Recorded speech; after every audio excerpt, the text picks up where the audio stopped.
Հոգեկան առողջության խնդիրների դեպքում ինչպես է իրականացվում անձի կլինիկա տեղափոխումն ու հոսպիտալացումը։ Արդյոք կարող է անձի փոխարեն այլ մեկը որոշի, որ ինքը պետք է հոսպիտալացվի։ Տեղափոխումը միանշանակ միշտ լինում է ըստ ցուցումների, իսկ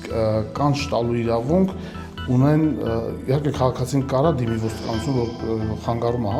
ինչ-որ մի այլ քաղաքացի միջավայրի անունը, բայց միայն ահազանգով հոսպիտալացում տեղի չի ունենում։ Ոստիկանության կանչով եկած շտապօգնության հոգեբուժական բրիգադը միայն կարող է որոշում կայացնել, արդյոք կա անձին հոսպիտալացնելու անհրաժեշտություն։ Միայն այն դեպքում է մարդը հոսպիտալացվում իր կամքին հակառակ, եթե մասնագետները տեսնում են վտանգ նրա կամ նրա շրջապատի համար։ Հիմք ընդունվում վտանգավորության աստիճանը պացիենտ արդյոք իր հոգեկան վիճակով իր կամ շրջապատի համար վտանգ է ներկայացնում։ Եթե վտանգ է ներկայացնում, միանշանակ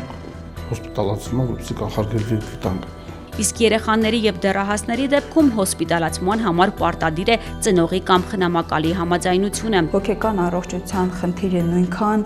սովորական է, ինչքան որ ֆիզիկական առողջության խնդիրը, եւ շատ հաճախ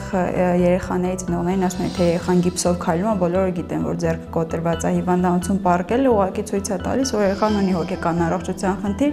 որը հսկելի է եւ անգամ շատ դեպքերում բուժելի է։ Միայն թե պետք է ճուշացնել բուժումը, մասնագետները կոչ են անում ծնողներին վեր կանգնել կարծրատիպերից ու խարանավորման վախից, ի շահ իրենց երեխաների։ Հետաձգումը խորացնում է խնդիրը, հետագայում մեծացնում է քրոնիզացիայի հակումը, իսկ առաջին անգամ լիարժեք բուժումը հնարավոր է, որ հիմքը լինի երկարատև ռեմիսիայի եւ որոշ խնդիրների դեպքում նաեւ լիարժեք բուժման, օրինակ հոգեակտիվ նյութերի օգտագործումից հետո ռեակտիվ փսիխոզների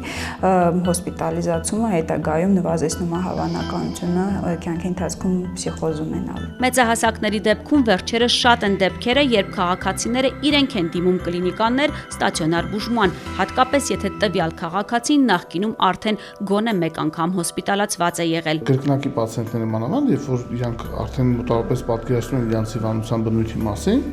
զգում են, որ